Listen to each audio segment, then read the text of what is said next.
Hey guys, tonight we travel back to a time when the cold wasn't just a seasonal annoyance. It was an uninvited, soul-sapping house guest that overstayed its welcome every single year. Welcome to medieval Europe, somewhere between the 9th and 14th centuries, deep in the frosted heart of a nameless village where the night is long, bitter, and full of creaking timber. Outside, the world is blanketed in silence and snow. The wind snakes through the forest, howling like a cursed spirit. Every tree groans under its frozen weight, and your breath rises in silver tendrils. You pull your patched woolen cloak tighter and nudge the heavy wooden door shut behind you. Inside, it's dark, not cozy cabin dark, more like smoky hut dark, with soot streaking down the low-beamed ceiling and a faint scent of damp, boiled cabbage hovering around like an awkward relative. You're a peasant, not in the Instagram cottagecore way. No flower crowns, no sourdough starter, just a dirt floor underfoot. Your only light source flickering weakly from the hearth, and every draft in the room casually assaulting your exposed ankles.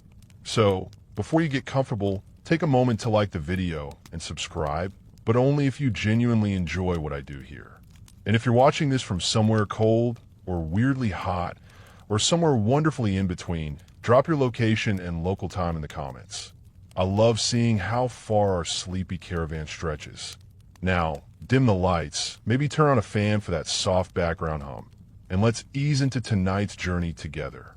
The thatched roof above you crackles quietly under a fresh dusting of frost. It's thick with bundles of straw, crammed together with rough wooden beams and hope. But hope isn't insulation. The wind finds every crack. Ice rims the edges of your small, glassless window. More of a hole with a shutter, really, and even the heart struggles to keep the frost at bay. Your nose is already numb. You're not sure when you last felt warm, exactly. Maybe last summer when you collapsed in the field and thought you were dying of heat. Back then, you prayed for winter. Oh, sweet irony. Right now, you share this room with your family. Your mom, your siblings, probably your grandparents, and definitely a few unwelcome guests. Fleas, lice, the occasional rat performing a little midnight tap dance above the rafters. Everyone's curled up like wood lice around the fire. One person stirs and groans, tugging a bit more of the communal blanket, which smells faintly of wet dog and despair, over their feet. You sigh, walk to your spot in the corner, and drop to your knees beside the hearth. The fire is a sulking pile of red coals and ash. You grab a stick, poke it, and wince when the embers threaten to die completely. Can't let that happen. If the fire goes out tonight, so might someone's life. This isn't exaggeration. Historians still argue whether medieval peasants fully grasped the mechanics of hypothermia, but they certainly knew cold meant danger. Every night, winter stole people. Infants, the elderly, the sickly. You'd wake up to someone not waking up. You toss on a few twigs, rescued from your day's foraging, and a bit of dried cow dung. Yes, cow dung. Dried properly, it burns slow and steady, and your nose gave up caring a long time ago. A few sparks spit upward, and you cradle the faint flame like it's a precious gem. The room glows faintly golden.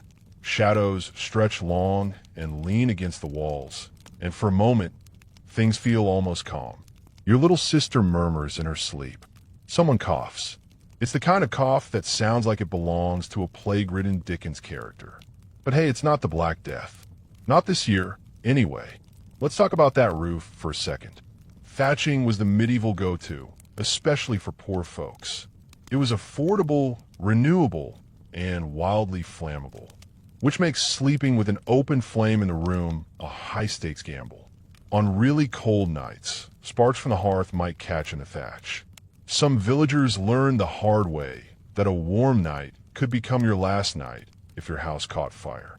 So, yes, you want to stay warm, but not that warm. To make matters worse, thatch doesn't seal tightly. Snow can melt and drip through. Wind whistles in. Insects nest. Birds peck at it.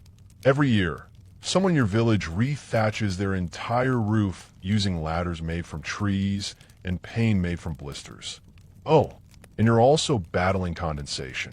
The rising warmth from your breath and fire hits the icy roof and rains back down. Congratulations, you now live inside a moldy sponge. You sigh and lie down on your straw-filled mattress. Mattress is generous. It's a sack stuffed with last year's hay, some mouse droppings, and a lost spoon you've stopped looking for. You pull your cloak over your shoulders, fold your arms tight, and tuck your feet under your legs to trap what little warmth remains. The air is so cold your teeth ache. The moisture in your nose freezes. The only thing warm is the tiny bit of skin touching someone else's. You shift closer to your brother. He grunts and doesn't open his eyes, but you both understand the deal. Personal space is a summer luxury. The stillness of a night creeps in. You can hear the howling wind trying to scratch its way through the shutters, a dog barking somewhere off in the fields, and a chicken clucking angrily in its sleep, probably dreaming of a warmer coop. One odd comfort you've come to appreciate: the smell. Everything here smells of sweat, smoke, damp wool, and onions, but it's familiar. Homey in its weird, semi-putrid way. And your nose is too frozen to protest anyway. In the distance, the church bell chimes softly. Midnight. You're not religious, but you still murmur a little prayer. Not to saints, just to survive. Maybe tomorrow you'll find a bit more wood. Maybe tomorrow someone trades you a scrap of fur. Maybe tomorrow it won't be so bitter. Your eyelids grow heavy.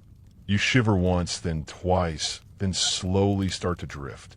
Sleep comes in waves, interrupted by snores, coughs, and the random thunk of snow sliding off the roof.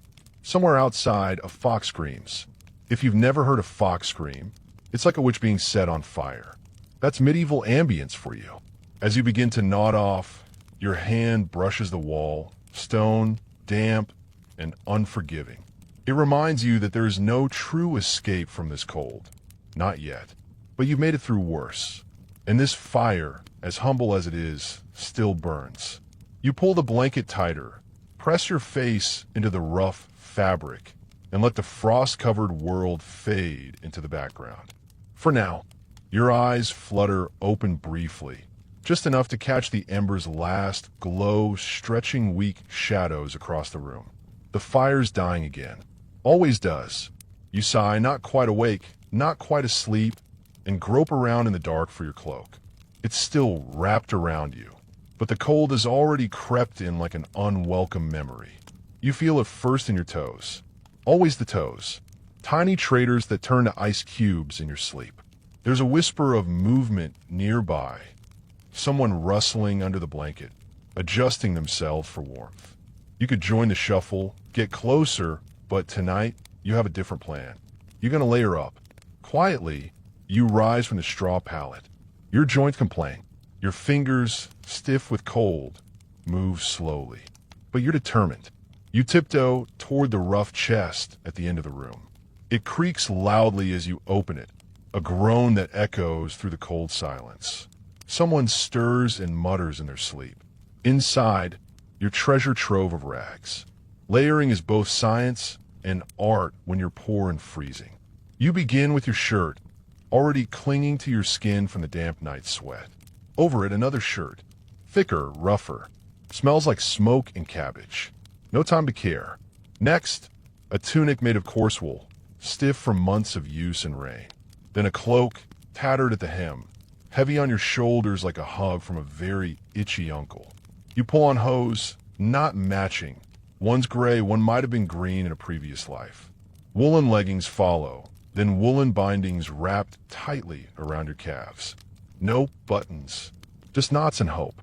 You stuff straw between layers. Yes, actual straw. Medieval insulation, peasant edition. And finally, you wrap your feet in strips of linen and tie them with twine. No socks, remember? Those aren't invented for another few centuries. Sorry. As you sit back on your heels, fully bundled like a lumpy winter turnip, you look down and see your breath clouding again in the freezing air. You feel a little better, clumsy, stiff, and several pounds heavier, but better. Layering isn't about fashion. It's about survival.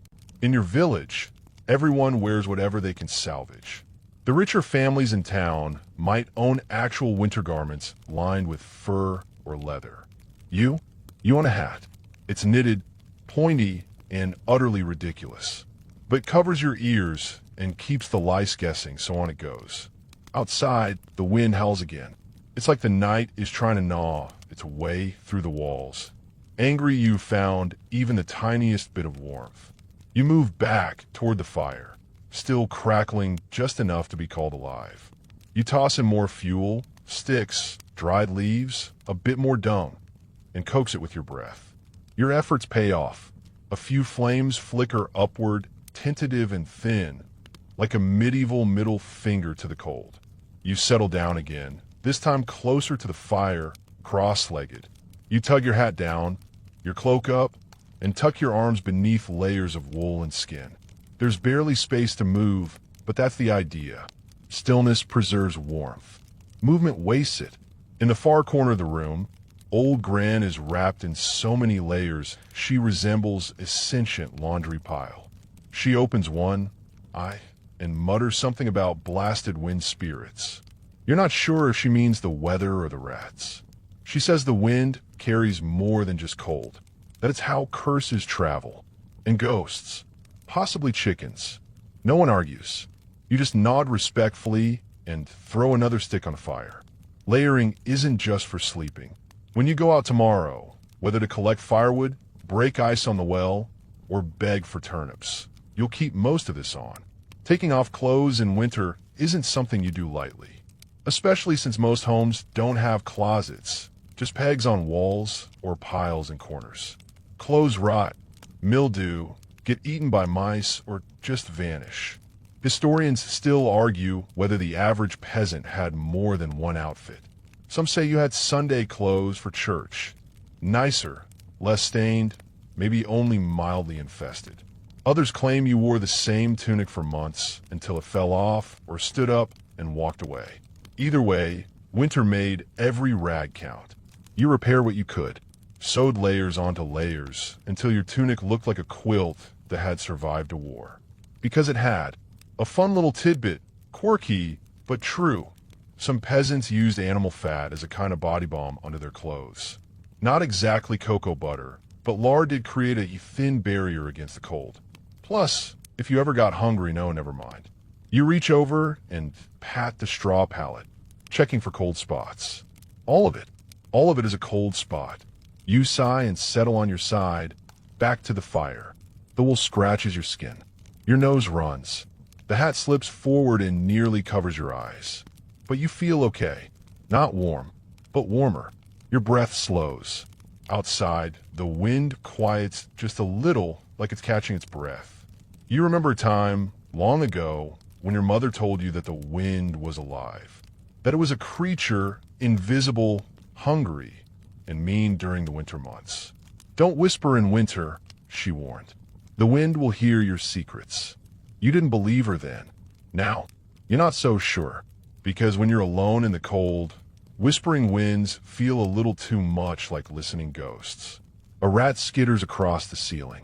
You hear it pause, then dash again. You ignore it. There's no food left up there. At least not tonight. You learned your lesson the last time it fell on someone's face in the dark. You press your eyes shut again, curling tighter into your cloak. The fire whispers behind you, and you let your mind drift just a little into thoughts of spring. A sun that doesn't feel fake. Grass that isn't frozen in place. Toes that don't tingle with death. But that's later.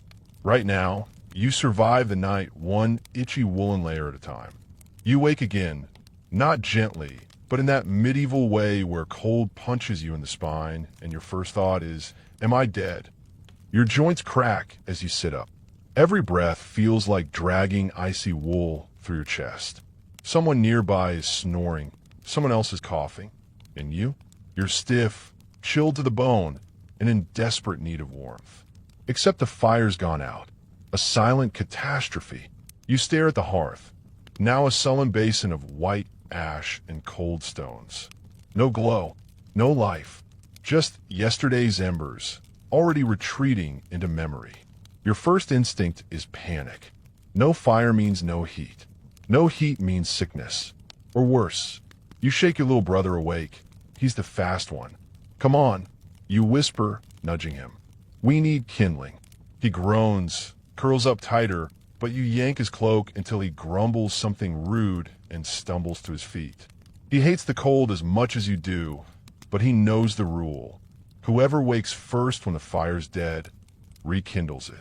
It's tradition, yes, but it's also survival protocol. While he fumbles with the ashes and half-burned sticks, you move toward the bundle of what passes for kindling in your house. A mix of twigs, straw, bark, and, of course, your precious stash of dry dung. You pick out a few crumbles and carry them over, squatting down beside him. Your breath clouds the space between you, white and ghostly, flint and steel. That's how this day begins. You've done this dance 100 times. You hold a char cloth, strike the flint. A few sparks. Nothing. You try again and again. Your fingers are numb, and every spark that misses feels like time slipping away. Your brother rubs his hands together and blows on the kindling, trying to get ahead of the flame you haven't even created yet. At last, a glow. A whisper of fire flickers in the black. You both freeze, then lean in and feed it gently. Bits of straw, then the dung. The flame catches, hisses, sputters, and lives. You've done it. Barely 5 minutes into the day, and already you've prevented disaster. And you haven't even peed yet. You two sit for a moment in reverent silence, warming your hands over the newborn flame. In this world, fire is more than heat. It's the sun you control, a domesticated star bound inside your hearth. And now, thanks to your efforts, your family gets to keep its place in the realm of the living for another day. As the others stir, pulled from sleep by the light and the scent of smoke, you shuffle to your place and reach for breakfast, which is generous because breakfast is really just whatever's left. You gnaw on a crust of bread hard enough to double as a weapon. It's stale, nearly fossilized, but it gives your teeth something to do. Some mornings, if you're lucky, there's a bit of porridge left from last night, now congealed into a grayish lump. You slice it like cheese. It tastes like oats and regret. Occasionally, you heat water. Not to bathe, don't be ridiculous, but to sip. Warm liquid tricks your body into feeling less frozen. You add a pinch of salt or herbs if someone's been clever enough to dry them last summer. Not exactly Starbucks, but it's hot. And hot is holy. While you eat, the daily ritual begins, checking for leaks. The roof drips, not dramatically, but just enough that the far wall has grown a questionable patch of green. You've stuffed cloth in the cracks, wedged straw along the frame, and even nailed bits of old leather across the worst holes. But the cold? The cold laughs at leather. You inspect the window. No glass, of course, just a wooden shutter you can close if the wind screams too loudly.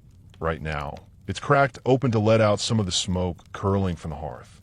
You'd rather be warm and coughing than frozen and asphyxiated. Choose your misery.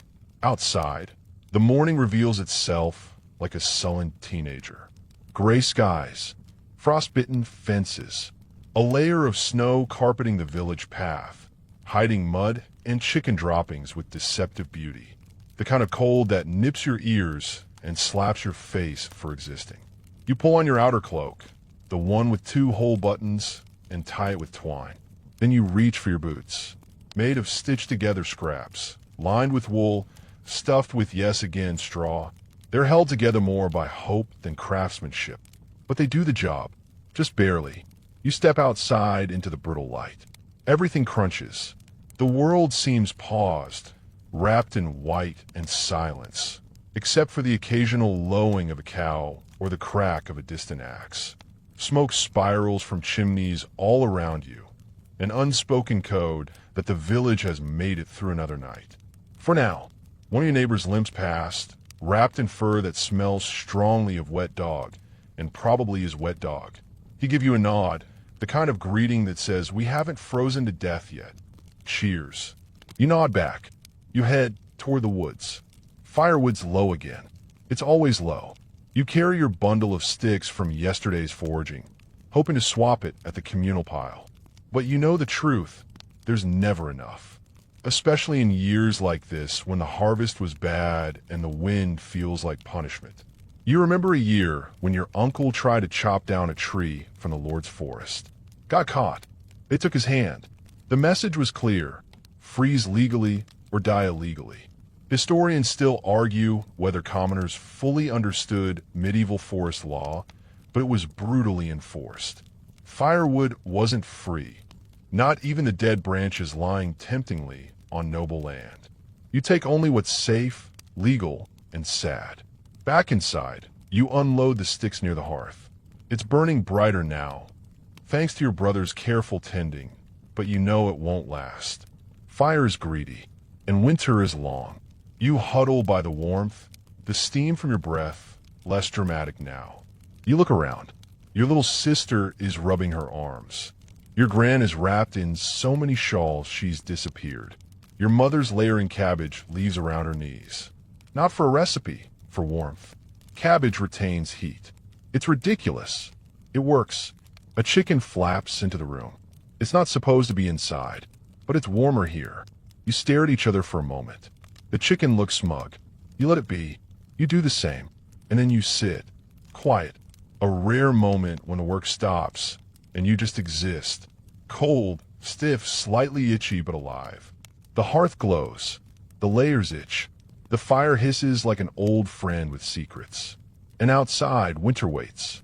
You wrap your arms around yourself, lean your head against the stone wall, and listen to the quiet hum of a day beginning again. The fire flickers low again as afternoon fades. Shadows begin to stretch along the floor, sliding across the worn rushes like lazy cats looking for warm spots. Outside, the sun is already calling it quits, retreating behind heavy gray clouds that promise nothing good. You'd swear it was only midday. But here in winter, light is rationed like everything else. You're not staying inside, though. Not yet. Not when there's water to fetch. You brace yourself. Literally. You pull your cloak tighter, check your boots for new holes, and make sure the bucket still has a working rope handle. It doesn't, but close enough. You step outside again, this time into the breath of dusk. Cold air bites your cheeks the moment it touches them. Your breath rises like a ghost and disappears. The well is a short walk away, but it might as well be in Norway. The snow crunches beneath your feet, shallow but mean, like it's judging your life choices. You pass other villagers on the same errand. No one talks, just nods. The kind of nods that say, yep, still sucks. The well itself isn't frozen over, thank the saints. But there's a crust of ice forming along the stone lip, and you have to break a thin film on the bucket once it comes back up, full of water cold enough to punch a polar bear. Your fingers tingle violently, and not in a good way. More like they're filing complaints with your nervous system.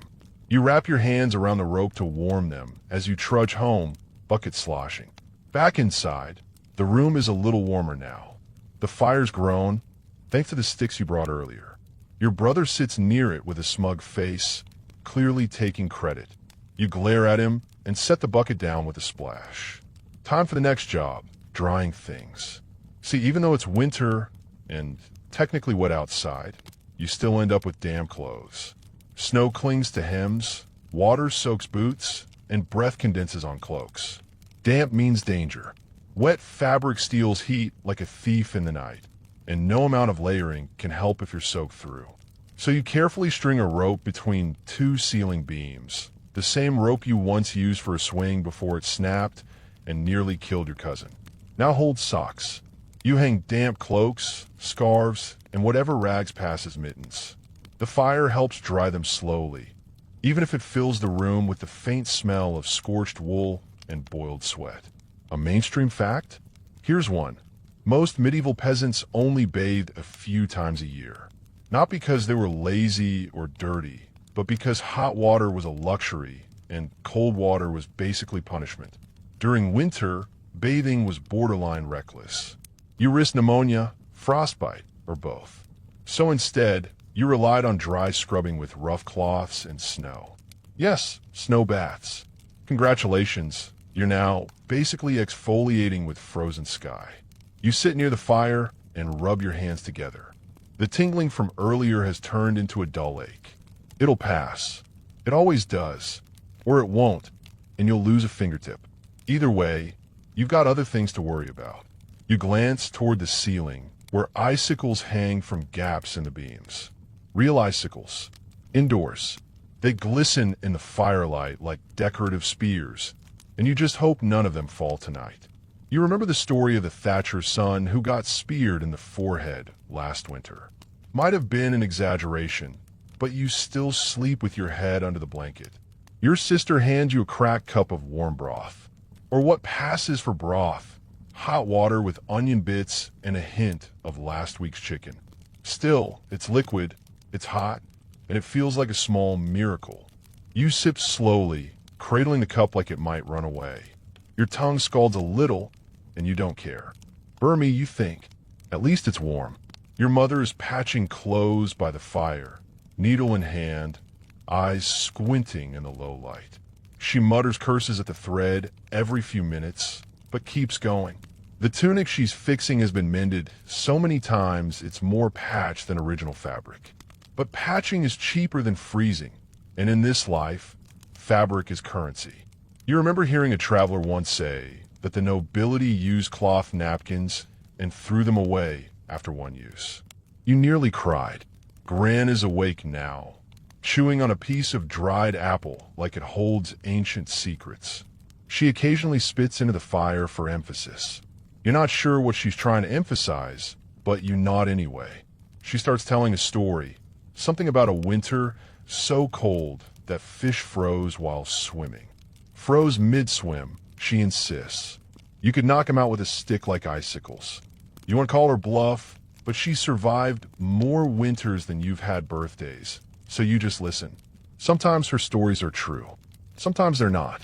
And sometimes it doesn't matter. Quirky historical tidbit. Peasants sometimes brought animals indoors in the coldest months. Chickens, goats, even pigs, anything to share the body heat. Your neighbor, old Henrik, once let his cow sleep beside the hearth.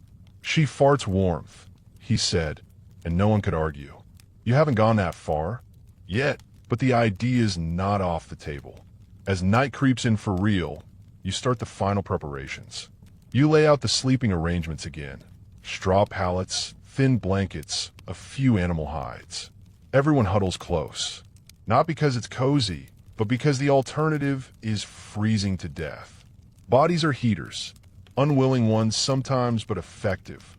Historians still argue whether peasants truly slept in one large group every night. Some say entire families bundled together out of necessity.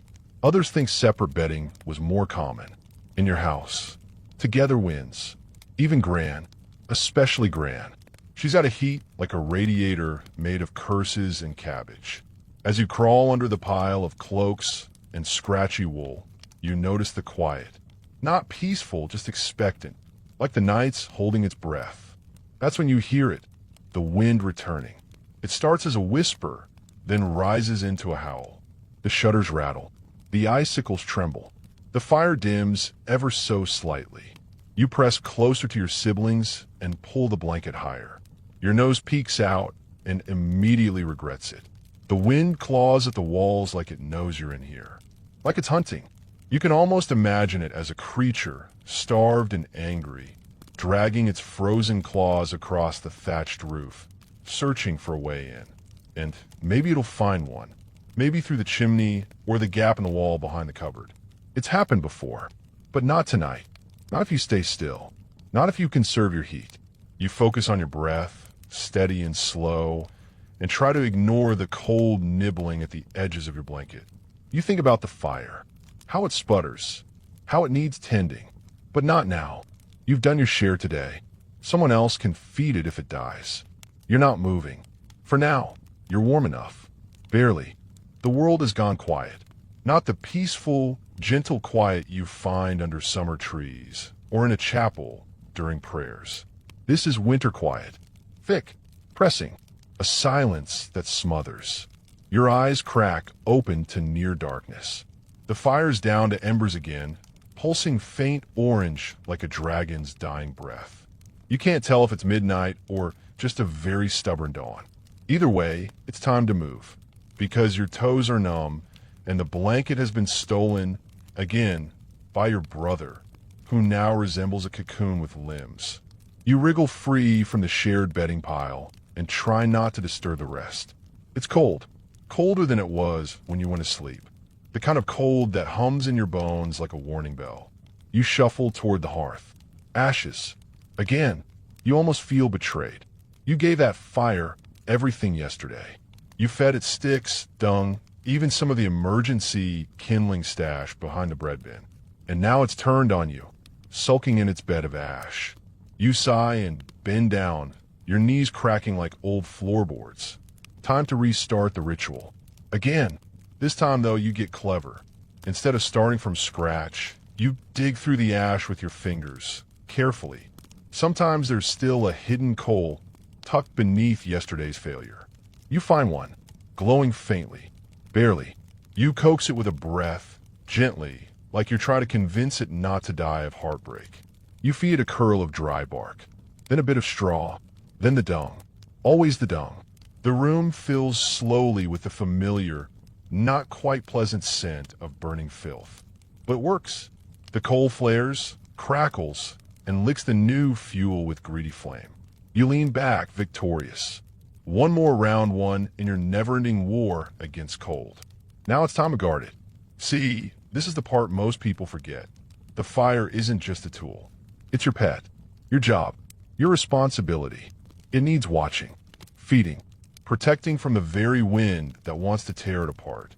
So you settle down by it, pulling your cloak tight around your shoulders. You rest your chin on your knees and wait. Not for anything dramatic, just for light, for time to pass, for warmth to creep back into your toes. Eventually, the rest of your family begins to stir. First your sister, then your gran, who curses the cold before even opening her eyes, and finally your mother. She's already fussing, gathering dried leaves for tea and mumbling about frostbite and chores. No one talks about it, but everyone's thinking the same thing. Tonight could be colder. And there's no firewood left. Well, not exactly none. There's the emergency log, the sacred chunk of seasoned ash that's been stashed behind the barrel for weeks now. It's been passed over every day because once you burn it, that's it. No backup, no safety net. But this morning, your mother eyes it. You know what she's thinking. Use it tonight or risk watching someone turn blue. So after a silent, grim breakfast of last night's boiled turnips and crusts, you get your marching orders. More fuel. Find something. You head out with your brother, both of you wrapped in every layer you own. The air outside is like broken glass. Your breath freezes almost instantly, fogging the edges of your hood. The world is pale and brittle. Your boots crunch down a path where countless other desperate feet have already scavenged. You're heading to the woods. Not the deep woods, those belong to the Lord. But the fringes where the trees are sparse and the fallen branches might not get you flogged. Quirky tidbit here. In some villages, there were actual gleaning days when peasants were allowed to gather fallen sticks from noble land, but only after permission was given, and only by women and children. You remember one year when the local reeve caught a boy with a cart full of twigs. He got tied to a post with a sign that read "Thief of Trees." No one ever forgets that. Today, you stick to the common path. You find a few thin branches, some bark. You even gather a small bundle of pine cones. They burn fast but hot. Your brother spots an abandoned cart, well half buried in snow. It's rotted through, but the wood's dry. You both look around. No one in sight. You drag it home like it's treasure. Back inside, you stash your haul beside the hearth. Not much, but better than nothing. Your gran nods approvingly, then throws one of the pine cones into the flames. It crackles like applause. Still, everyone knows it's not enough. So that evening, your mother makes a decision. We sleep in shifts tonight. It's simple math. The fire burns for hours, not all night. If someone wakes up to feed it halfway through, everyone else gets to keep their fingers. So you divide the hours, 2 at a time. You and your brother take first watch. You brew weak tea from dried nettles. Not tasty, but it warms your belly. You sit by the hearth, poking the fire like a suspicious cat, while your brother dozes with one eye open. Historians still argue whether structured fire-watching shifts were common or rare in peasant households. Some records suggest it was instinctual. Everyone just woke when the cold got unbearable. Others think some families planned it like clockwork, especially in rough winters. Either way, here you are, practicing 14th century risk management by candlelight. The night drags. The fire flickers lower. You had a stick, a pine cone, a chunk of broken furniture from the corner. You think it used to be a stool. It burns fast. The smoke stings, but the warmth comes back. You close your eyes for a second. Just a second. You wake with a start. The fire is whispering danger again. Just embers now. You panic, grab another pine cone, and breathe like a lunatic until the glow returns. You swear to yourself, you will not be the reason your family freezes. Your shift ends with numb fingers and aching legs. You wake your mother, who groans but nods. She takes your spot, wrapping herself in an old shawl and poking at the coals with a piece of bone. You collapse beside your brother, who immediately steals half your blanket. You don't even argue. As sleep pulls you under, you realize something strange. For the first time in days, you're not entirely cold. You're just tired, so you surrender to it. Let the fire be someone else's problem for now.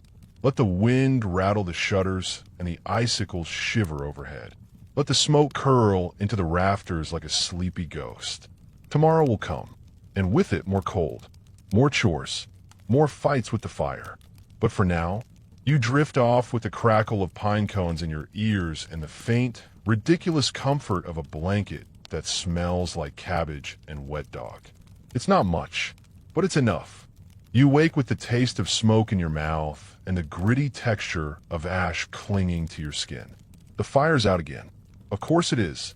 Your mother's curled in the corner, slumped against the hearth like she lost the battle sometime around dawn. The last pine cone must have given up an hour ago. Outside, the world is wrapped in silence again. But this time, it's heavy. Press down. Snow. You know it before you see it. There's a weight in the air that only comes when snow has blanketed everything in its thick, wet hush. You peek through the slats of a shutter, and there it is, white, endless, and about as welcome as a tax collector in spring. The drifts are knee-high and climbing, caked against doors and piled under windows. You've been through snow before, sure, but this is insult to injury snow, the kind that turns the whole village into a damp, silent trap. Everyone groans when they realize it. Your brother tries to joke, something about, at least the fleas are freezing too, but no one laughs. Even Gran, who normally throws sarcasm like a knight throws spears, just grunts and starts chewing a stale crust. You'll be stuck indoors most of the day, maybe longer. That might sound like a break, but here, it means burning through fuel. It means using up food. It means a house full of humans, goats, smoke, and boredom with no escape.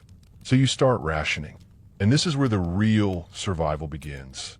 Because surviving the coldest nights isn't just about heat, it's about discipline, mental fortitude, psychological sleight of hand, tricking your brain into accepting the bare minimum and pretending it's luxury. Breakfast is a warmish broth again, this time with a scrap of barley that everyone pretends to be excited about. Your mother serves it like it's a feast, raising the pot lid with dramatic flair, even humming a little song. You play along because it helps. If you pretend it's enough, sometimes your stomach believes it. Mainstream fact: medieval peasants didn't usually starve in winter, but they came close. Most survived on preserved food like dried beans, root vegetables, salted meat, if they were lucky, and gruel made from whatever grains were left over. Fresh anything? A dream. You'd give your last wool sock for an apple that wasn't shriveled into a raisin impersonator. Lunch? Probably not happening. Dinner might be better, depending on what you can stretch. So how do you pass the time? First, you gather the household to tackle the most pressing indoor problem: leaks. That's right. The thatch roof, so charming in paintings, so annoying in reality, is starting to let in moisture. Not a lot, just enough to drip with irritating irregularity onto the floor, your bed, and your soul.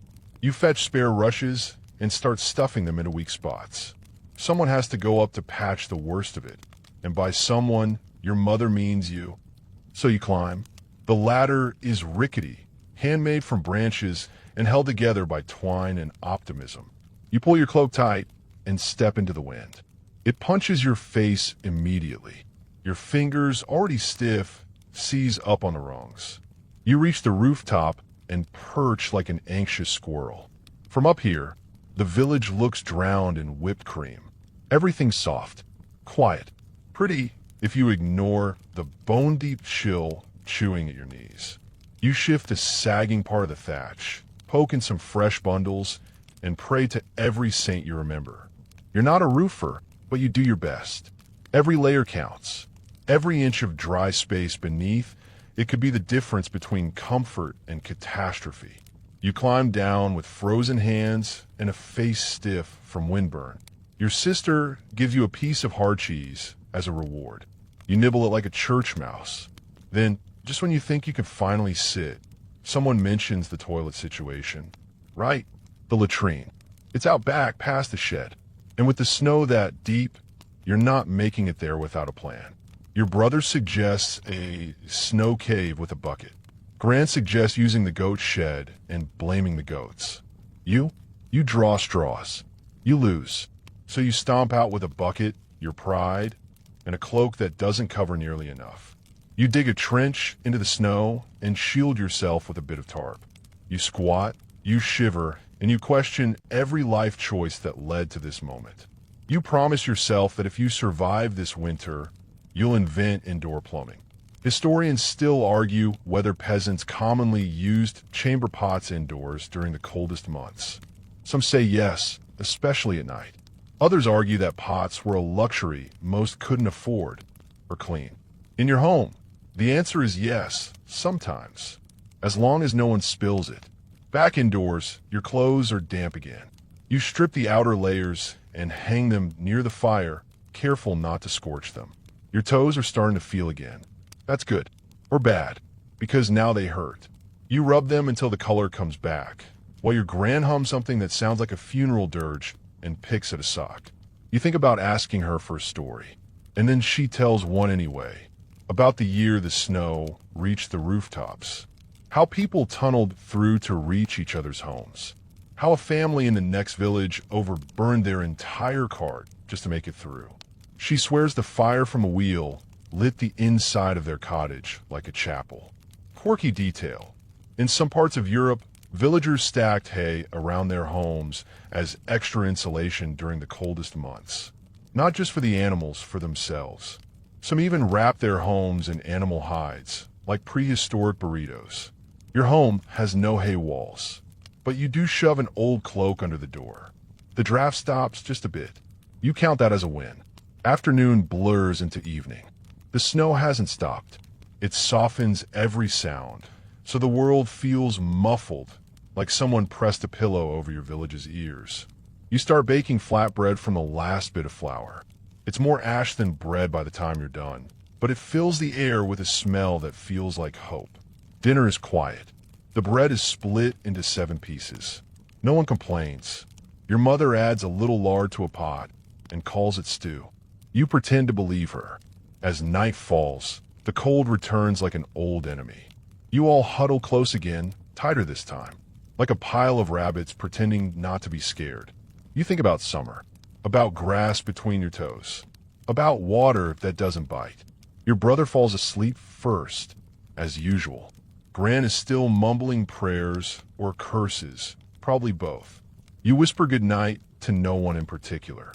The fire flickers lower. You feed it one last stick and then tuck your hands under your armpits. Outside, the snow keeps falling. Inside, you survive. You sleep shallow and crooked, twisted like a pretzel to avoid a damp spot on the floor. The snow hasn't stopped. If anything, it's louder now, like the world is being wrapped in layer after layer of frozen linen. When you wake, It takes a moment to realize the world hasn't ended. It's just the roof groaning. Heavy snow makes roofs sag. You hear the thatch creaking slowly, methodically, like a beast pressing down from above. Everyone else hears it too. I snap open. No one speaks. You all know what comes next. The shoveling. Snow isn't just a nuisance, it's a weight. Actual, measurable, back-breaking weight. And too much of it can turn your house into a collapsed, soggy pancake. So, while most people would imagine medieval peasants lounging around indoors during storms, sipping gruel and crocheting socks, not that you'd say no to socks, the reality is you work. Before breakfast, before proper warmth, before your knees stop creaking, you're out there again. You and your brother, taking turns on the roof with a flat board and a worn-out broom. You drag the snow off in long, heavy swaths, sending clumps thudding down into already buried heaps. Your fingers go numb fast, even through mittens stitched from old wool. Your boots fill with slush. But every time you hear the thatched sigh of a relieved roof beam, it feels like a small, stupid victory. Below, your mother hollers out instructions while trying to catch the falling snow in buckets to melt for water later. Gran throws in helpful advice like try not to fall and die, and don't forget the corner over the bed, unless you want snow in your hair again. You clear the roof. You come down soaked. You change into dryish layers, and then it's on to chore number 2, keeping the animals alive. The stable's attached to the house by a crude lean-to, which is both a blessing and a curse. Blessing because you don't have to trudge too far in the snow. Curse because the smell hits you like a kick to the teeth. Inside, the air is steamy and thick, heavy with manure and wet hay. But you don't complain. This is where warmth lives now, in the body heat of goats and chickens. Their breath fogs the air, their noses nuzzle your arms, their hooves clatter anxiously on the slatted floor. If they die, your family loses milk, eggs, and next season's young. No pressure or anything. You check the water first. Frozen again. You crack the ice with a rock, pour in snow to melt, and whisper promises to the goats that this will all be over soon. They do not look convinced. Then you lay down fresh straw. You fluff it like a fussy innkeeper. You even toss a handful of dried clover, a treat saved for emergencies. This counts. Mainstream historical fact. Peasants' animals often lived with them during harsh winters, sharing living quarters to keep both man and beast warm. In some cases, the family bed was separated from the pig pen by nothing more than a curtain or a low wall. Romantic, right? You finish the chores and re-enter the cottage, where the air is drier but colder. The fire's low again. Your mother throws in a twisted rope of dried weeds. It hisses and pops, releasing a faint scent of nettle and desperation. By midday, the snow is still falling. Food supplies are still shrinking.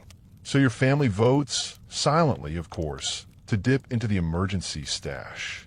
That means one thing, the pantry hole. Your family keeps a hidden pit under a loose floorboard, packed with straw, cloth, and shame. It's not just a storage space, it's a gamble. You never want to open it because once you do, you're on the countdown to empty. But sometimes you don't get to choose. You pry it open slowly, hoping to find more than you remember hiding. Inside, 2 dried fish blessedly intact, a bag of cracked rye, 1 shriveled apple, and, miracle of miracles, a wedge of old cheese. Moldy, yes, but cheese. Quirky tidbit. Some medieval peasants believed that moldy cheese, if scraped carefully, had medicinal properties. Others just believed it was better than starving. You divvy up the spoils.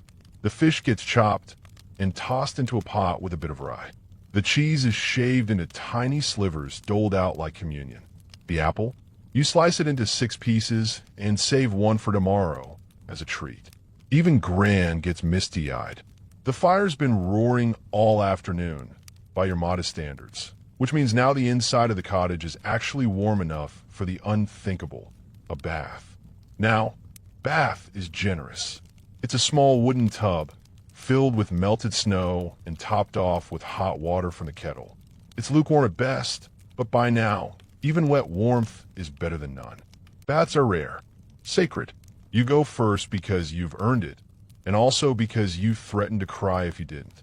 You lower yourself into the tub with a hiss and a wince, and immediately regret all your life choices. But then it happens. Warmth. It seeps into your joints. Your fingers unclench. Your legs remember what blood feels like. You soak, you scrub, you almost smile. Then your brother knocks and says, "Hurry up, you're hogging it." You grumble, but you get out. After all, you've got the best part to look forward to. Clean clothes, sort of, and sitting by the fire wrapped in the cloak your gran once said belonged to her grandmother's ghost. Historians still argue whether communal bathing in medieval peasant homes was routine or rare. Public bathhouses existed, but most rural folk bathed infrequently, often relying on dry washing, rubbing with cloth and vinegar or herbs. Still, when water and heat aligned, you made the most of it. The rest of the family takes turns. The water gets murkier with each soak, but no one complains. It's still warmer than the snow. By evening, everyone is cleaner, marginally less cranky, and almost content. You settle down by the fire, sipping weak ale mixed with hot water, your family's version of a sleeping potion. The goat bleats from the stable. The snow finally stops. You hear ice cracking somewhere far off, like the world sighing in its sleep. And then Gran starts to sing. It's a low, rhythmic tune, old as the trees outside. Something about winter kings and sleeping bears. You don't know all the words, but the melody wraps around you like another blanket. You hum along. Outside, the white world waits. Inside, the fire holds. You've made it through another snowbound day. The morning light arrives late, slipping through the shutter cracks like a thief too ashamed to show its full face. You open your eyes to the soft glow of half-light and the steady breath of bodies all around you. Family piled together like laundry in a corner, limbs tangled, blankets askew. The fire's down to a whisper of coals. Cold has returned to the floor, slithering over your toes and poking under your tunic like it's owed something. Today's task waits in silence. Foraging. Yes, even now. Even in this frozen crust of winter.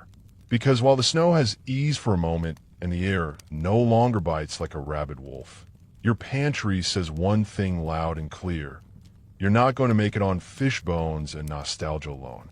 So you volunteer. Or maybe you were volunteered. It's hard to say when no one meets your eyes during breakfast. Either way, you're going out. Out there, into the woods. For food. You wrap yourself in every scrap of wool you own, shirt, cloak, hat that was once a sock, and layer up like an onion with frostbite. Your brother lends you his boots, which is either a gesture of affection or a bribe to not make him come along. You take it. Mainstream historical fact. Even in winter, medieval peasants foraged. They dug beneath snow for roots like wild parsnip or sought out early signs of greenery. Nettles, garlic shoots, or tree bark that could be ground in a flour. Hunger was a powerful map. You strap a woven basket to your back and step outside. The sun's doing its best to appear heroic, but mostly glints off snowdrifts and winks at you like it knows a joke you don't. The sky's pale, the trees bare. The whole world has been drained of color. Your feet crunch with every step. The forest, normally alive with birdsong, creaking limbs, and chattering squirrels, is silent. Even the animals are conserving energy. No one wastes motion when calories are currency. You remember the good foraging paths, near the river bend, beneath the hawthorn trees, and, if you're feeling brave, deep in the shadowed part of the woods where the moss grows in strips like old men's beards. That's where the mushrooms used to grow. You have a pouch, just in case. You start with digging. Not glamorous, but necessary. You push back the snow with a stick, claw into the earth with a dull knife, and hope for luck. Roots, tubers, anything edible.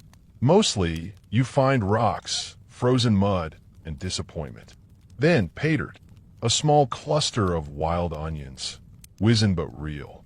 You practically weep. You brush off the snow and tuck them in your bag like treasure. Further in, You find dried rose hips still clinging to a frostbitten bush. You pluck them carefully, try not to crush the shriveled fruit. High in vitamin C, your gran would say. Good for not dying of scurvy, your brother would add. Helpfully. You just think they look like dragonberries. Historians still argue whether winter foraging was common or just desperate. Some claim most peasants stayed indoors, relying on stores. Others suggest that foraging, though harder in winter, was part of the rhythm of survival, passed down through generations. You suspect it's both, desperate and necessary. You venture deeper, following the slope down to where the creek lies sleeping under a crust of ice. You remember, once in autumn, catching a squirrel here. It was half fur, half teeth, and all attitude. You still have a scar on your wrist. No squirrels today, but you do spot a scattering of hoof prints in the snow. Deer, maybe days old. Still, it sets your brain tingling with the forbidden thought. What if? You're no hunter. You don't even have a bow, but you have a loop of rope and more optimism than sense. You set a snare, just one, tucked under a bent branch, near a narrow path where tracks still press into the snow. Your gran once taught you how, when you were little. You laugh then. You're not laughing now. You whisper a blessing to it, half joke, half prayer, and head back. The forest is colder now, the wind sharper, and your fingers numb. But your bag is heavier, and that's everything. Back home, you're welcomed like a returning hero. Your brother examines the onions with reverence. Your mother grinds the rose hips with a bit of honey and warms it into tea. Even Gran lifts an eyebrow at your snare and says, might be mad enough to work. You warm your feet by the fire and sip the tea slowly. It tastes like twigs and stubbornness, but it's hot. That's enough. Quirky detail. Some peasants believed that foraging in winter required asking permission from the spirits of the forest. A quick murmur to the trees, a gift of breadcrumbs, even a whispered joke. Otherwise, the land might close its hand and give you nothing. You totally forgot to do that. Whoops. Later that evening, you check the snare again. And to your utter shock, something's there. Not a deer. Of course not.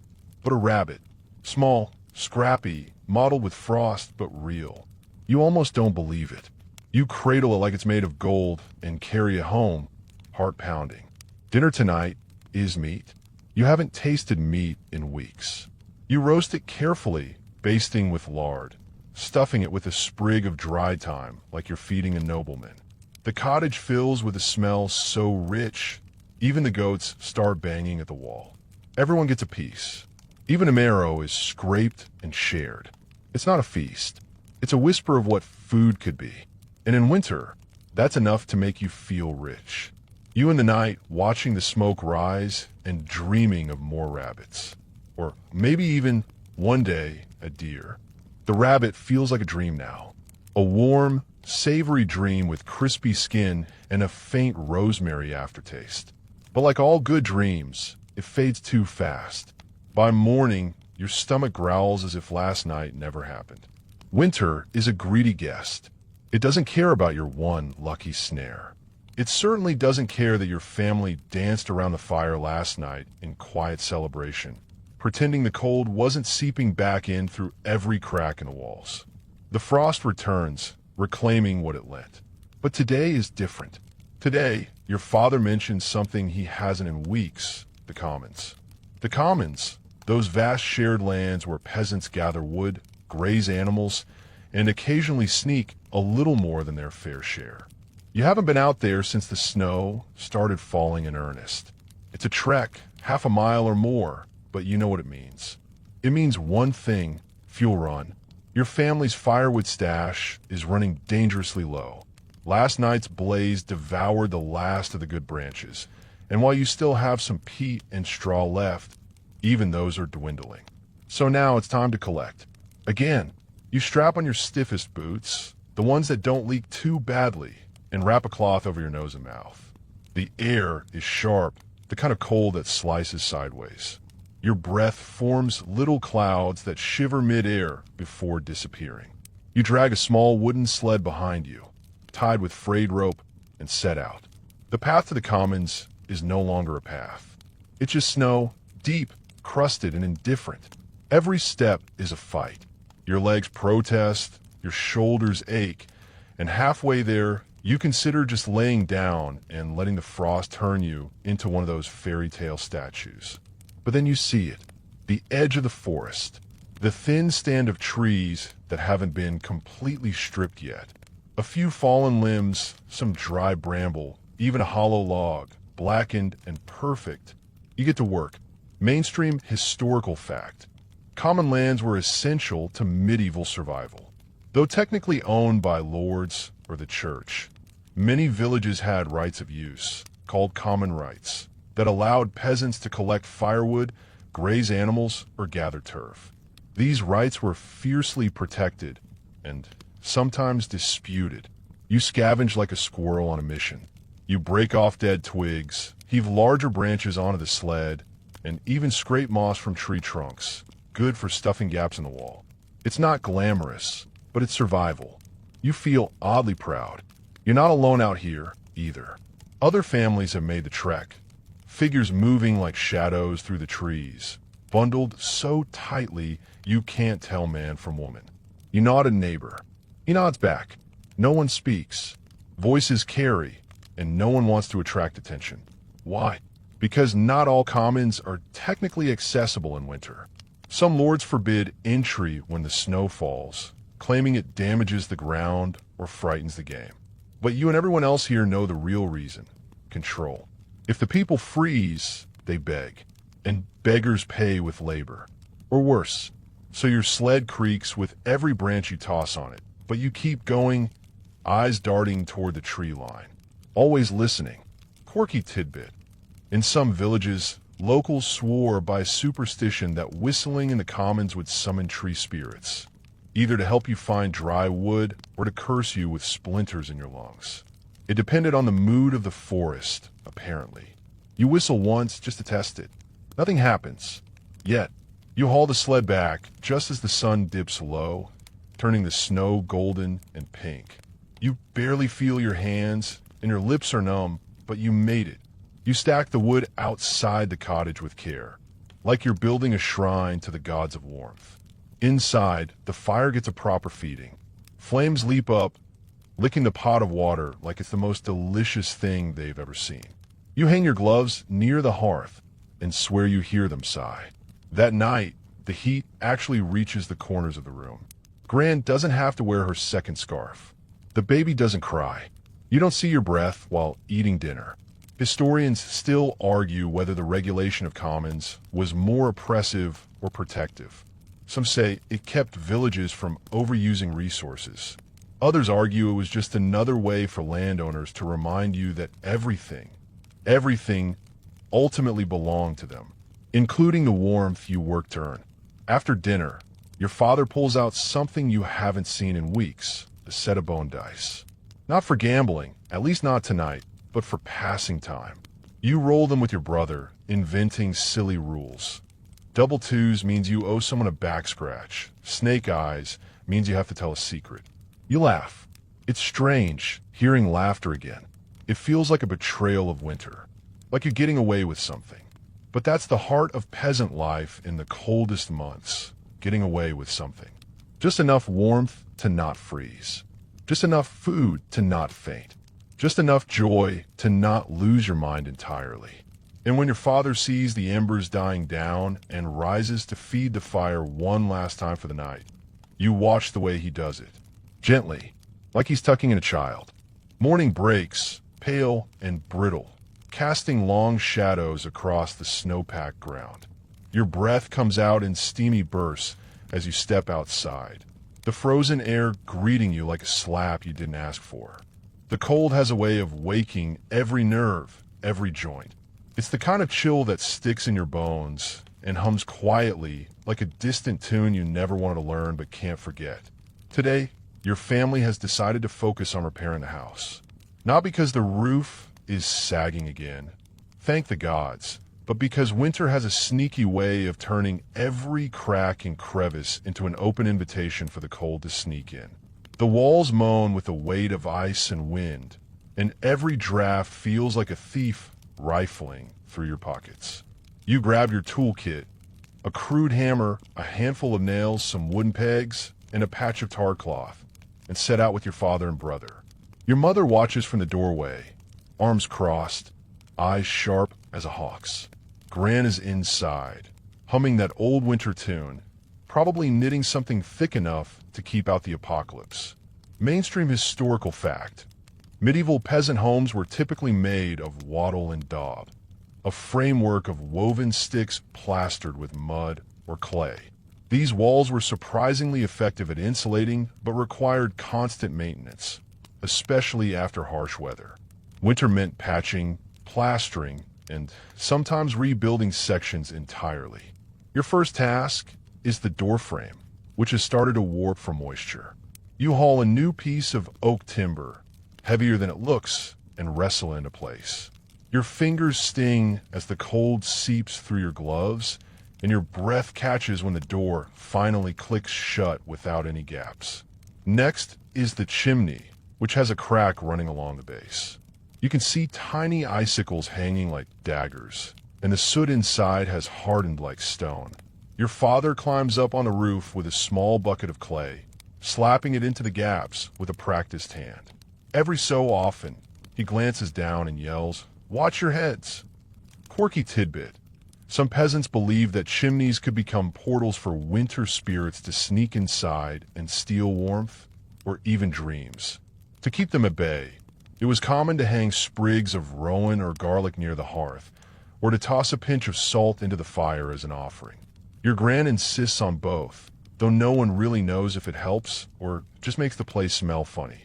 You work until your hands are raw and your breath is visible in puffs that freeze midair. Every now and then, your brother cracks a joke about the house falling down and burying you all under a mound of mud and misery. You laugh, a dry, rattling sound, but helps. Historians still argue whether the average peasant household could afford regular repairs or simply patched when things got truly dire. Some evidence points to a mix: seasonal maintenance during the better months and emergency fixes in winter, often scavenging materials wherever possible. By late afternoon, the walls look sturdier, the door fits snug, and the chimney no longer looks like it will collapse into the hearth.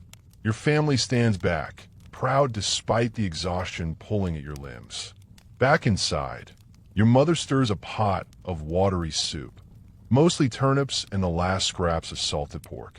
The smell isn't much, but after the day's work, it feels like a banquet. You eat slowly, savoring each bite, feeling the warmth crawl from your belly outward. As night falls, the house feels a little safer, a little warmer. The wind still howls outside, but inside, the walls hold strong. You curl up near the fire, the blanket your gran knitted draped over your shoulders. You watch the flames flicker, listen to the crackle of wood. And for a moment, the cold seems less like an enemy and more like a story you're surviving together. The nights grow longer and colder still.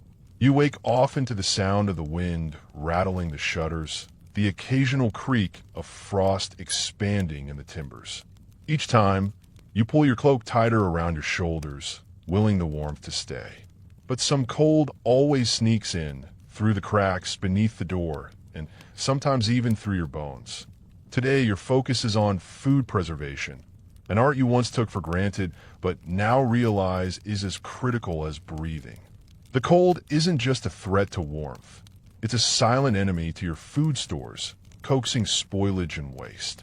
Your mother pulls out a collection of salted meats and dried fish, hanging them near the ceiling where the cold air circulates, but the risk of freezing solid is lower. You help pack root vegetables into boxes lined with straw, a method your gran swears by to keep the frost from biting their skins. Mainstream historical fact. Medieval peasants used techniques like salting, smoking, drying, and root cellaring to preserve food through the winter months. Cold cellars were prized for their ability to slow decay, while drying and smoking could add flavor as well as shelf life. You inspect the root cellar, a cool, dark hole dug beneath the floorboards, lined with stones and sealed with straw. It's your lifeline, the reason why you haven't starved yet. You carefully rearrange the contents, moving the carrots to the bottom, checking for any signs of rot. Quirky tidbit. Some peasants believe that hanging certain herbs, like rosemary or thyme, near stored foods could ward off evil spirits that cause spoilage. Whether or not that worked, the smell did make the root cellar less like a crypt and more like a herb garden gone rogue. As you work, your brother teases you, saying you're treating the vegetables like royalty. You laugh, telling him it's the closest thing you have to a king. Historians still argue whether peasant food preservation methods were standardized or varied wildly by region and family tradition. Some suggest communities shared knowledge openly, while others say secret recipes and tricks were fiercely guarded. The day fades into evening, and the house fills with the scent of smoked meat and dried herbs. Your gran lights a handful of dried flowers, filling the room with a faint perfume that seems to push back the winter gloom. You sit near the fire, nibbling on a piece of dried cheese, and think about how every preserved bite is a small victory. Each one is a whisper against the long silence of hunger. Outside, the wind howls again, but inside, the smells and warmth wrap around you like a shield. You feel tired but steady, like a tree rooted deep beneath a frozen sky. The snow falls thicker now, wrapping the world outside in a muffled silence. Your footsteps are soft thuds on the white blanket, but the cold, oh, the cold, it hums in your ears, relentless and sharp. Today, you face a task both dreaded and necessary, tending to the animals.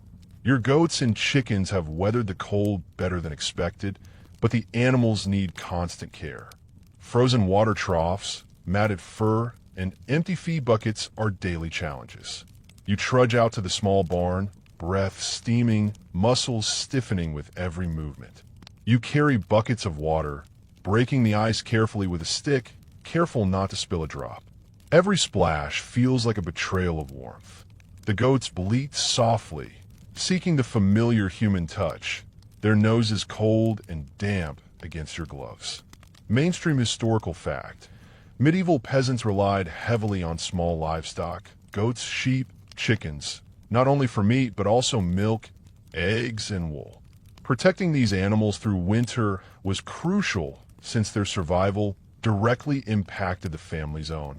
You inspect the animals for signs of illness or frostbite, brushing off clumps of frozen mud and tangled hay. The chickens cluck nervously, tucked under the eaves, feathers puffed against the cold. You collect eggs carefully, marveling at how such fragile things survive in this frozen world. Quirky tidbit. Some peasants believed that speaking kindly to their animals in winter helped keep them warm and healthy, almost like a secret magic. You mumble a few encouraging words, half sarcasm, half superstition, watching a goat blink at you like you're mad. As the day progresses, you repair the barn's windbreak, a crude wall of straw bales and wooden planks, patching holes where the cold could sneak in. Your hands ache and your breath is ragged, but the animals' contented sounds keep you going. Historians still argue whether peasant livestock wintering was more about careful husbandry or sheer luck. Some think many animals didn't survive harsh winters, forcing families to restart the cycle each spring. Others believe that well-practiced techniques greatly improve survival rates. Later, you and your brother collect manure to add to the compost heap, a smelly but necessary chore that promises richer soil come spring. The thought of fertile earth under the snow feels like a secret hope tucked away beneath winter's harshness. Back inside, your mother milks the goats, producing just enough for a small pot of cheese. The rich, tangy smell fills the kitchen. You nibble on a piece, grateful for even this small luxury. Night falls again, the cold pressing on the windows like a silent beast. You curl up near the fire, the animals safely tucked in, and wonder how many more winters you'll survive like this. The bitter cold stretches on, pressing its icy fingers deep into your daily life. Today, you turn your attention to one of the most delicate winter tasks, managing clothing and textiles. In a world where fabric is precious and warmth a lifeline, how you handle your clothes can mean the difference between shivering through the night and sleeping soundly. Your family's woolen garments are your armor against the cold. Thick, hand-woven cloaks and patch tunics, lined with soft linen or sheep's wool. You know every hole, every worn spot, like the lines on your own hands. And winter only seems to accelerate their decline. Your mother sets you to work mending a large patch on her cloak, a place where the fabric has worn thin from years of use. You thread the needle with care, the coarse wool tugging against your fingers, and start stitching. Your brother jokes that if you sew any slower, the cloak will be ready for summer instead of winter.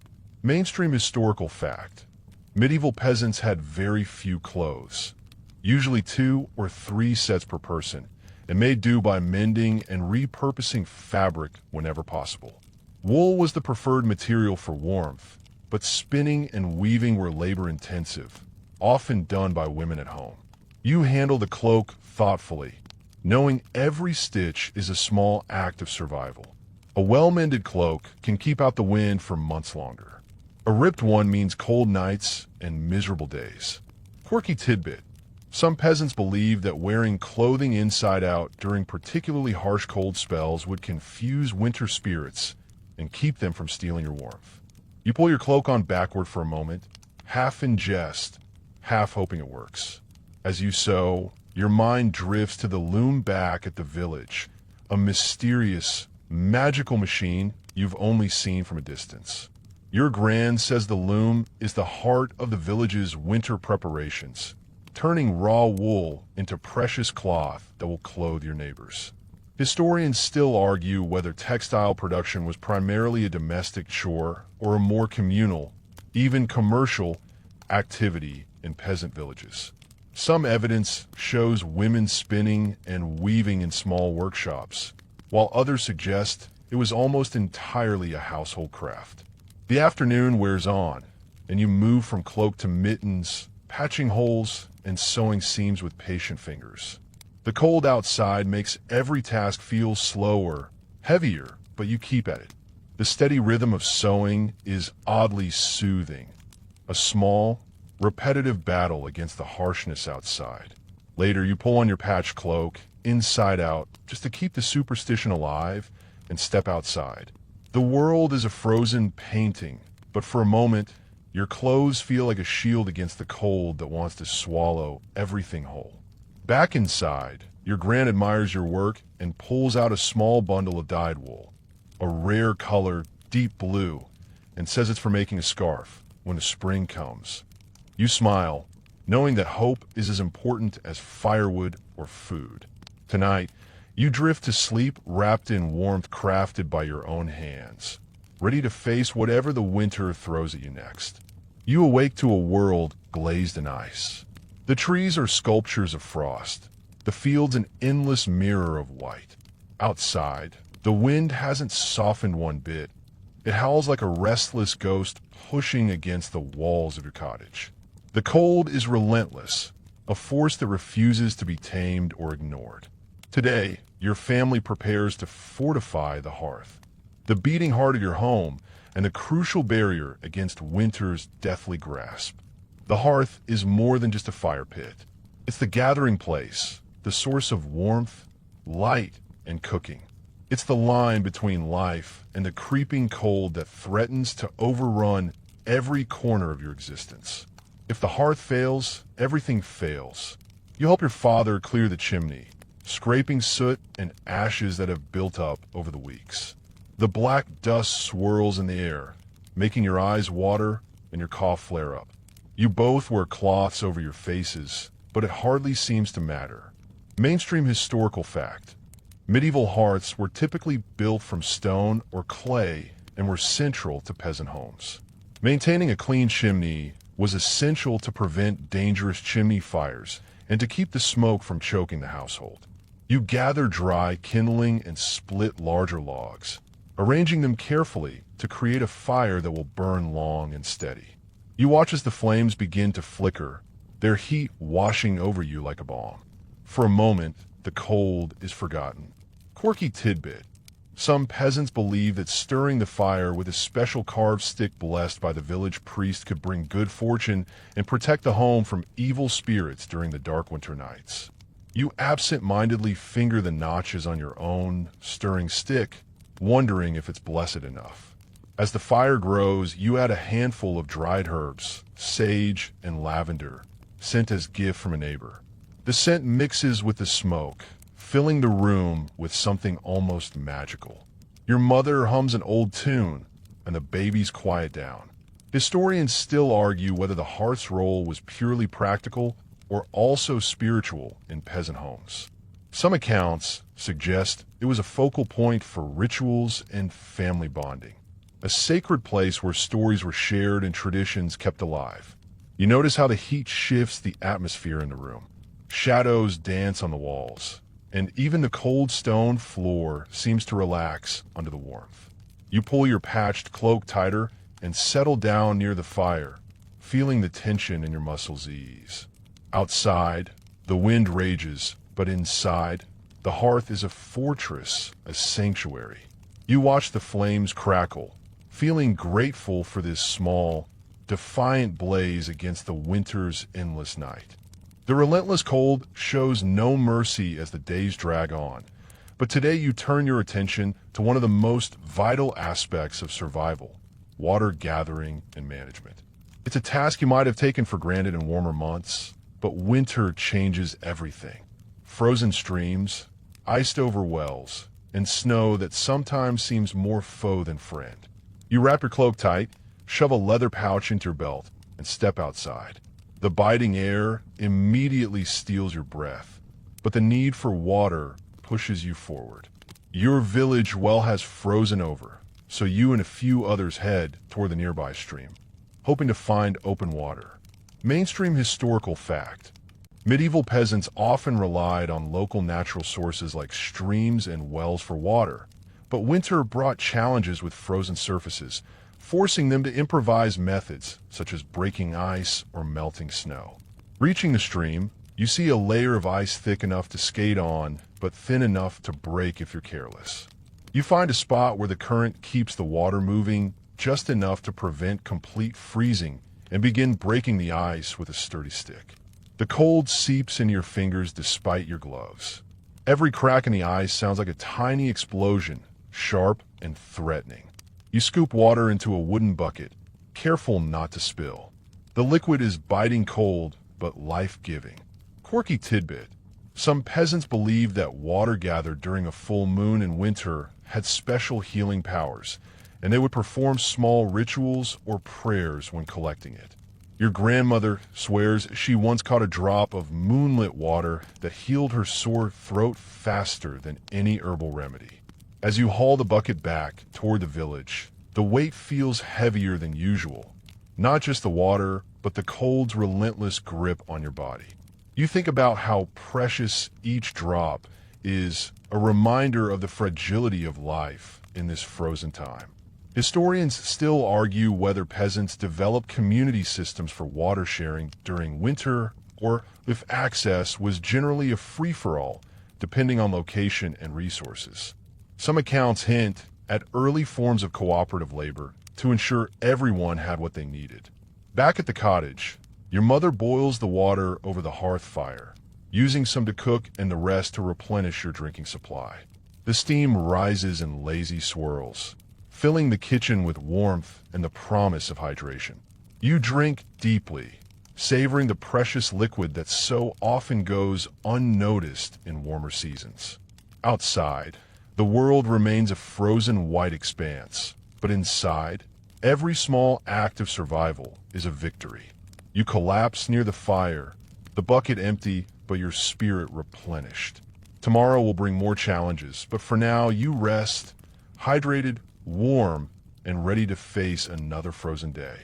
The dawn light is weak, filtered through heavy gray clouds. Snow has fallen again overnight, adding a fresh layer of cold silence over the village. You wake to the muffled crunch of footsteps outside. The village is stirring despite the harshness of winter. Today, your focus is on community support and shared labor, the invisible but crucial web keeping everyone alive.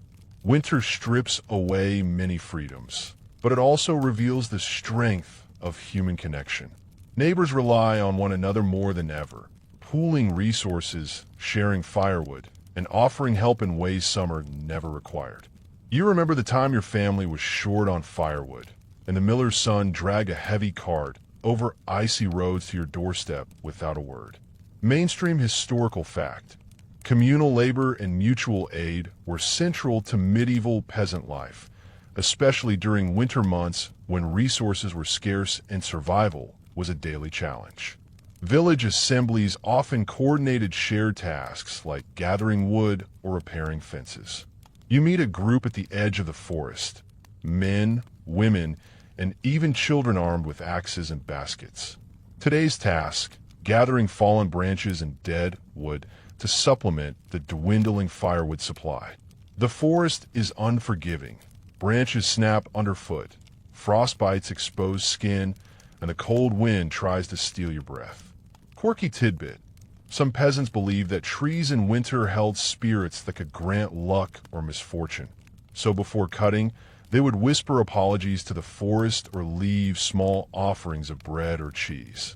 You half mutter a sorry as you chop through a branch, half expecting the trees to respond with a cold glare.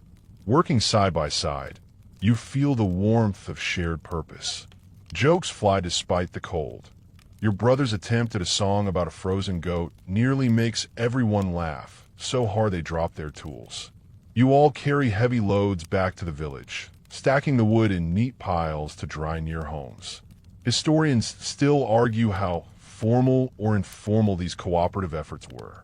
Some evidence suggests tight-knit village councils coordinated communal work, while other accounts describe more spontaneous acts of neighborliness driven by necessity.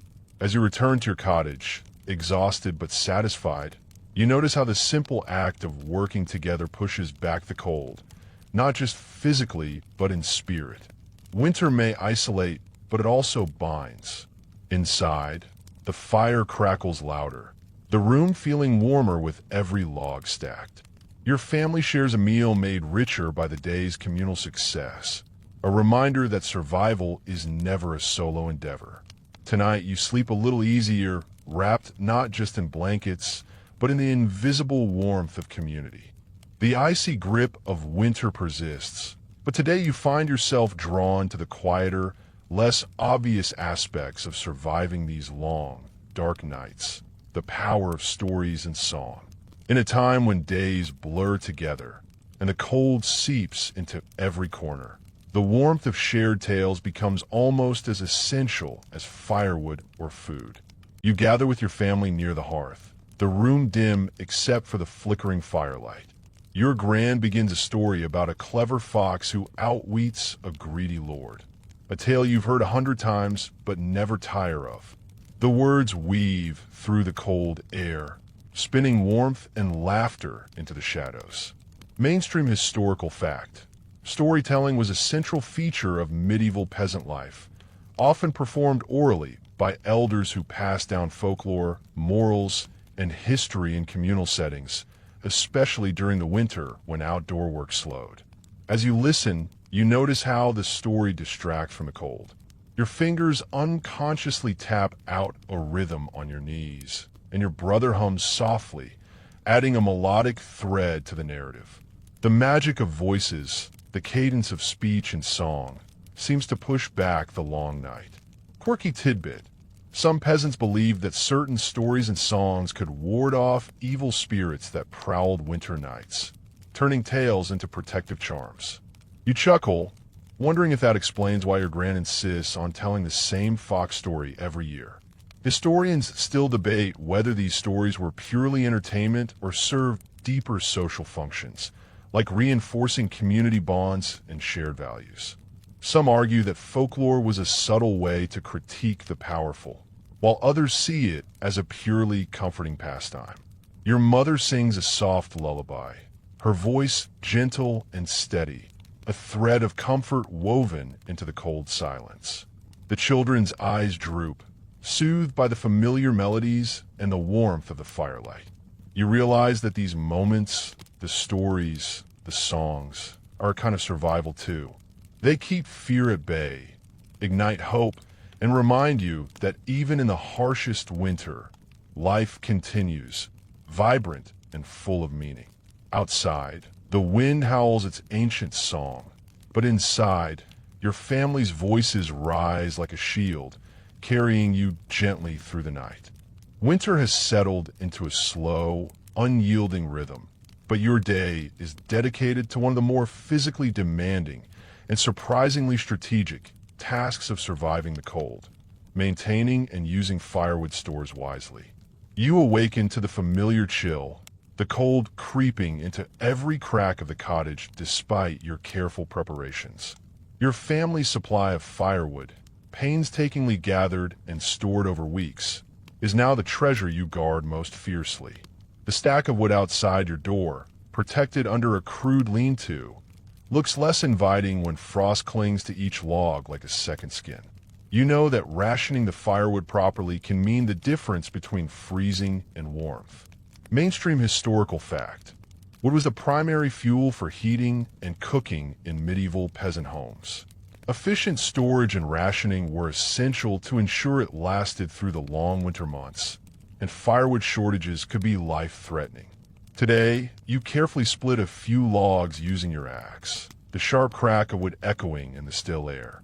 The repetitive motion brings a dull ache to your shoulders, but the warmth of the sun on your back is a small mercy. Each log split feels like a small victory over winter's unrelenting grasp. Quirky tidbit: some peasants kept a small firewood fairy, a carved wooden figure placed near their woodpile, as a good luck charm to protect their precious supply from thieves and even mischievous winter spirits. You glance at the small carved face your sister made last year, hoping it's working its magic.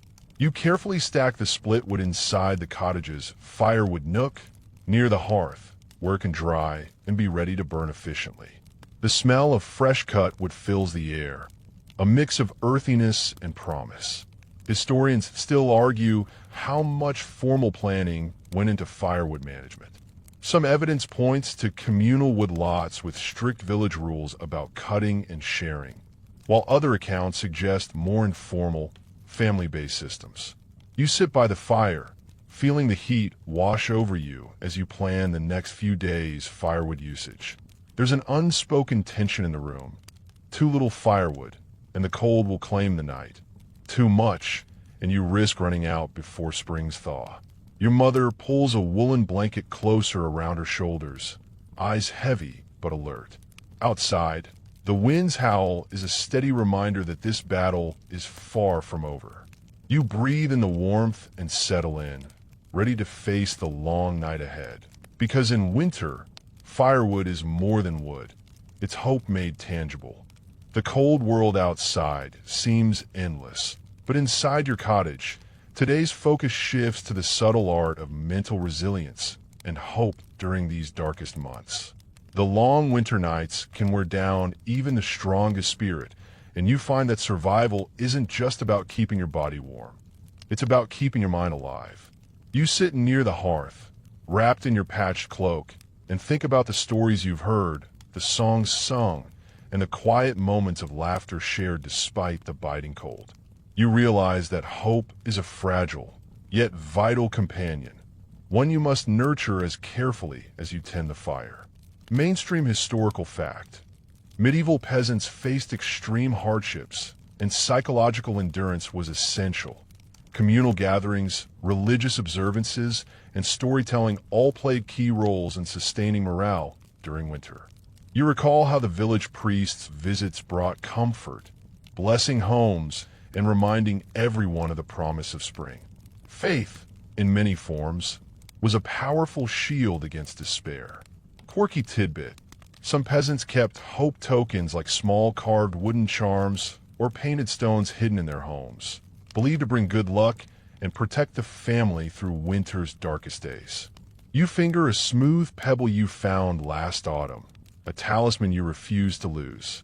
Historians still debate how much of medieval peasants' resilience was rooted in religious faith versus practical community support and personal grit. Some argue faith was a lifeline.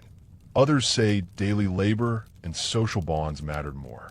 You close your eyes, breathing deeply, imagining the thaw and the returning sunlight. The mental image warms you in a way firewood cannot. You remind yourself that this cold season is temporary, a trial to endure, not a fate to surrender to. As night deepens, you feel a quiet strength building inside, steady and enduring. Tomorrow will bring more challenges, but for now, you hold on to hope, an ember glowing softly in the long winter night. The final days of winter drag on, but today, your focus turns to preparing for the thaw and hope beyond winter's grip. The cold is still biting, the snow still thick on the ground, but your mind is already looking ahead, toward spring, toward renewal.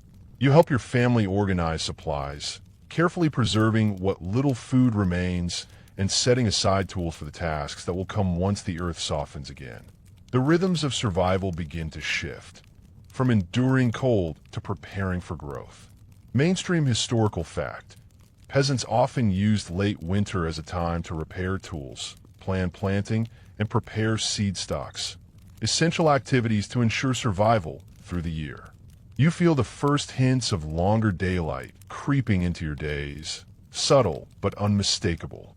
The village starts to stir with cautious optimism, whispers of thaw and growth spreading like wildfire. Quirky tidbit: some peasants held small festivals near the end of winter, celebrating the promise of spring with simple rituals, lighting candles, dancing around fires, or sharing special foods. You remember the last festival before the cold truly set in, the warmth of laughter almost tangible. Historians still argue about the extent and nature of these festivals, whether they were widespread communal celebrations or more localized traditions.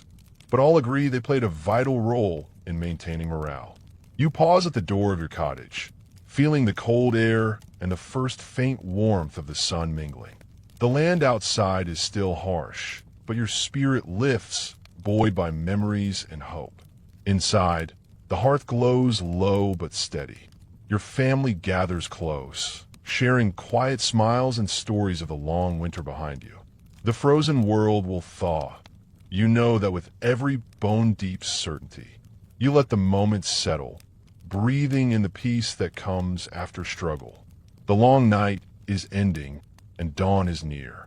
Now, as the fire's warmth gently fades and the night deepens, let your thoughts drift softly with the memory of those long, cold nights you've just walked through. Imagine the quiet village, the flicker of hearth fires glowing through frosted windows, and the whispered stories weaving comfort and courage in the dark. The biting chill outside may have been fierce, but inside, the steady glow of family, community, and hope never truly dimmed.